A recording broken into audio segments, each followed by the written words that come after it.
الحمد لله رب العالمين الصلاة والسلام على رسول الله محمد وآله وصحبه أجمعين. السلام عليكم ورحمة الله وبركاته. Allah subhanahu wa ta'ala Kur'an-ı Kerim'de Peygamberimiz sallallahu aleyhi ve sellem'e ve sa'aleke ibadi kul eğer de sinden benim turda benim kullarım soradılar ise ey inni qaribun min bik yakındır. Ucibu daveted da'i ize da'an. Dua kılışının duasına cevapsız kaldırmam diye. Yani her dua kılgan vakitte onun duasına cevap verirmen diye. Ey her vakitte min yakın. Dua İslam dininde Allah subhanahu teala bilgirte turgan ol bir g'ibadat revişindedir. Eğer de bir kişi dua kılmasa, dua kılırlık halde bulmasa, duanı inkar ete turgan bulsa, men onu cehennemge yüztüben ırgıtaşakmın diye. Çünkü o mina g'ibadat diye. Bütün dinlerde de dua var. Başka dinlerde de dua var ama bizde bir g'ibadat bulup duran. Yani Allah subhanahu wa ta'ala aytgan ve ma halaqtul cinnel vel insi illa liya'budun. Men jinlarni hem adam balalarini bari tek g'ibadat qilish uchun yaratdim degan bir oyatga to'g'ri keltirib, ol duoni da Allah subhanahu wa ta'ala g'ibadat darajasine ko'taradi. Men g'ibadat qiluvchilarning bir ulushidi, g'ibadatlarning bir ulushidi. Şulayaq namaz kibik, şulayaq başka türlü ulug' g'ibadatlar bo'lgan kibik, g'amal g'ibadatdan deydi. Şuna göre Allah subhanahu wa ta'ala menga g'ibadat qilmagan kishiga men oshyo'li deydi. Agarda birarsi nindidir narsaga o'pkalab Allah Teala'ga falanni bermadi, men so'radim, tegilay bo'lmadi, mana men jirayim deb har duo qilmayman deb aytdi ise, o'zine bir fikr o'tib ketdi ise, ishinde bu kafirlar bilan bir ratdan bo'ldi deydi. Bu yolg'on ish bo'ldi. Ana İslam dininde onun kadarık ihlaslığı yok. Adaşuşular bilan bir ratdan bo'ldi bu deydi. Kur'an ayeti. Yani andi kişiler benim gazabımdan yirak durmaslar. Benim gazabım hem gadabım. Gazab degan söz, gadab degani ansında aşuvi. Allah subhanahu wa ta'ala'nın aşuvi hem gazabından yirak durmaslar. Uzak küttürmem diye Allah Teala aytadi. Her vakitte da mümkün bulganda nişikkine bulsa da siz dua kılırga tırışığız. Bir-birinizin dualarına katnaşığız.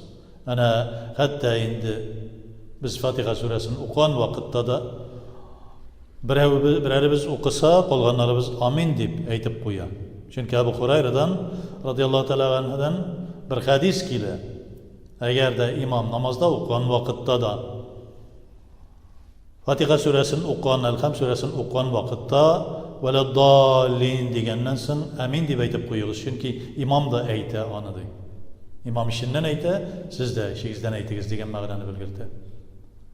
Lekin boshqa vaqtda agarda nimadir birarsi duo qilar ekan, siz de uning duosina qo'shilasiz. Amin deb aytingiz. Chunki ko'pmi kishi amin deb ko'proq aytsa, ishidan biror turli duo qilgan vaqtda shuning qadar duoning qabuliyati Alloh taolaga yaqin bo'luvi tag'in da kuchliroq bo'ladi, tag'in da quvvatliroq bo'ladi.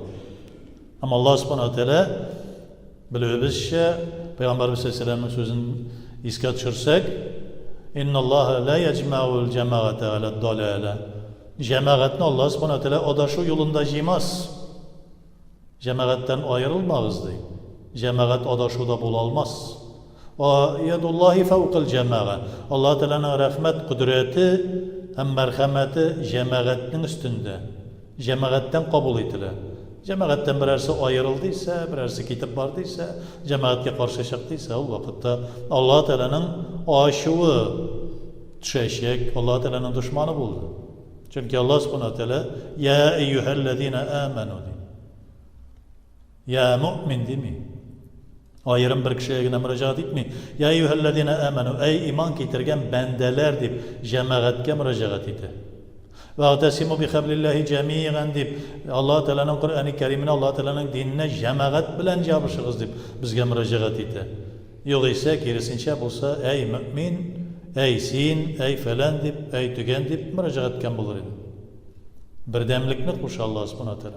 Birdem bulur kuşa, cemaatden bulur bizni kuşa. Шуңа күрә бу мәсьәләдә дә, ягъни дуа кылган вакытта берәребез дуа кылса, аның дуасына килеп кушылу бик тә хәерле эш. Элегрәк улракларда бар иде.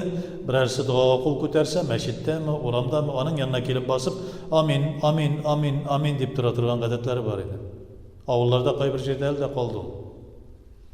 Берәрсе дуага кул күтәрә, нинди дуа кылса, амин дип тора. Чөнки аның дуасына бер ярдәмче була. Чөнки фәрештәләр дә ул вакытта килеп дуага амин, амин дип торалар.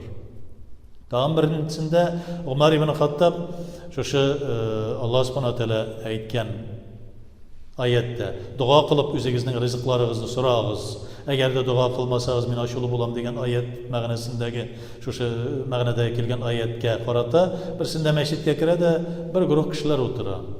Нишләп утырасыз монда ди? Без мутаваккилиннәр ди. Бер эшсез утырасыз ди. Нәрсә ул мутаваккилләр? Мутаваккилиннәр, ягъни Аллаһ Субханаһу тәаләгә тапшырылганнар. Тәвәккүл кылганнар, тәвәккәлләгәннәр. Без Аллаһ Тәаләдән һәр вакыт дуа кылып, Аллаһ Тәаләдән шушлай сорыйбыз ди. Сез чыннан мутаваккилиннәр ди, ягъни бушка курсак тутыручылар дигән мәгънәсе дә бар. Сез чыннан да бушка курсак тутыручылар кемдер эшли, сез тәләнчелек кылып йөрисез ди, дуа кылып ди. Бу үзеңнең ризыгыңны алыр өчен дуа дигән сүз хәләл хезмәт белән хәрәкәт ясап, бер шушындый юлда йөреп, аннан соң дуа кыл ди. Пәйгамбәрбез саллаллаһу алейһи шушны өйрәтте. Аллаһ Субханаһу тәала шушны әйтә. Хәрәкәт кыл, хезмәт куй. Тир түк. Аннан соң дуа кыл, Аллаһ Субханаһу тәаләгә ризыгымны бирәл ди. Шундый рәвештә Пәйгамбәрбез саллаллаһу алейһи ва сәлләмнең әйтә торган бер әйткән. Хәтта сандалиягызның шнуры üzülсә дә, бәйләвеше üzülсә дә, Аллаһ Тәаләгә башта дуа кылыгыз, сорагыз, я Раббым, ярдәм бирәл дип. Аннан соң шуны бәйләп куегыз ди. Чөнки башта дуа кыл, аннан соң эшеңне эшлә. Һәрбер эш хәерле дуадан башлана. Ният кебек була ул дуа. Аның әдәпләре бар. Аның ягъни тәһарәтле килеш булырга тиешсең син. Дуа кабул булсын өчен. Яшәгән тормышың хәләл булырга тиеш. Ашаган ризыгың хәләл булырга тиеш. Әтиянеңнең риза бәхиллеге булырга тиеш. Олыларның, дәрәҗәле кешеләрнең, галимнәрнең бәхиллеге булырга тиеш. Риза бәхил булырга тиешләр синнән. Зәкатларыңны вакытында түләгән булырга тиеш. Ваҗиб курбан чалырга мөмкинлегең булса, ваҗиб курбаннарың чалынган булырга тиеш. Мөмкинлегең булган кадәр кешеләргә ярдәм иткән булырга тиешсең син. Өстеңдәге киемең дә, ашаган ризыгың да, йөргән юлың да барысы да хәләл булгач кына, кулыңны күтәреп Аллаһ Субханаһу тәаләгә дуа кылгач, Аллаһ Субханаһу тәалә ул дуганы кабул итмичә калдырмый. Әйтә бит Пәйгамбәрбез саллаллаһу алейһи берәү кырда, далада чыгып, кулларын күтәреп, җылый-җылый дуа кыла. Я Раббым, я Раббым, я Раббым ди. Аллаһ Тәаләдән сорый ди. Ләкин йөргән юлы харам, ашаган ризыгы харам, кигән киеме харам, монардан Аллаһ Тәалә дугасын кабул итәр дип уйлыйсызмы ди? Шуңа күрә Аллаһ Субханаһу тәалә безгә дуа кылырга куша, җәмәгать белән дуа кылырга куша. Һәр даим җәмәгать белән сорагыз Аллаһ Субханаһу тәаләдән. Бер-берегез өчен сорагыз Аллаһ Тәалә каршында. Бер кардәшең өчен дуа кыл. Кардәшеңне дугасыз калдырма. Шулай ук һәр дугаң кабул булсын өчен тиешле тәртипле бул. Шәригатьне төгәл үтәп бетер. Төгәл үтәп бетермәсәң дә тырыш шул юлда, төгәллеккә китерергә тырыш. Аннан соң дуа кул күтәреп мөрәҗәгать итеп, Аллаһ Субханаһу тәалә һич шиксез дуганы кабул итмичә калдырмас. Аллаһ Субханаһу тәалә һәр беребезләрнең дә дугаларын кабул итсен. ربنا آتنا في الدنيا حسنة وفي الآخرة حسنة وقنا عذاب النار. الله أكبر.